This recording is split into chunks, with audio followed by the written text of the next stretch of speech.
Today, I'd like to talk about motion and key joints that affect the alignment in your putting stroke, and then I'll demonstrate a way to stabilize the motion in those joints. So first we have motion in the wrist joint. This is flexion and extension in the wrist joint, and that can affect the loft of the putter. And when the wrist is in flexion, then the putter is de-lofted. When the wrist is in extension, then it adds loft to the putter. But you'll notice that doesn't change where the putter face is pointed in regard to a target line. It's not turning the putter left or right.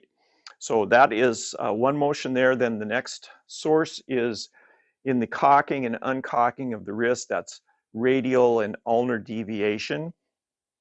And that affects the putter. It's going to affect where you're hitting on the face of the putter. So it's going to encourage toe hits or heel hits, but it's not, once again, it's not going to affect where the putter is pointed in regard to the target line. So a lot of time, I think people spend a lot of time worrying about motion in their wrist joint when it doesn't really affect where the putter is pointed. But the large influence on where the putter is pointed comes from rotation of the bones in the forearm. That's the radius and ulnar bones in the forearm, and they can seriously affect where that putter is pointed. And those two bones, as your arm hangs naturally for most people, those bones are in a crossed position, and then as they rotate counterclockwise, the hand goes into supination, and they will reach a point where those bones are more parallel, and then they won't rotate further. And there's a difference between a hard end range and a soft end range, and we only want to go to a soft end range in our DynAlign technique because we don't want to force and cause strain in any of the joints. So it's all that's necessary to stabilize that. The radius and ulnar bones is to a soft end range. Then we also have the upper arm, the humerus bone that joins in the shoulder in a ball and socket joint. It's a very versatile joint that has a wide range of motion. And if I externally rotate my shoulder joint, you can see that it's going to cause the putter face to change in relation to the target line. So when you're setting up and trying to get stability in your putter, I think a lot of people are focused on their grip.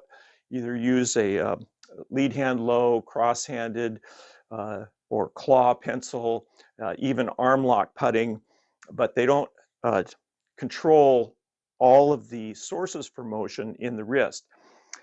Now with the DynAlign technique, dynamic pre-shot alignment, we're going to address motion in all of these joints plus more. We address motion in 12 of the 13 major joints from the ankles, knees, hips, shoulders, elbows, and wrists. And we stabilize those with soft end range motion and opposing pressures.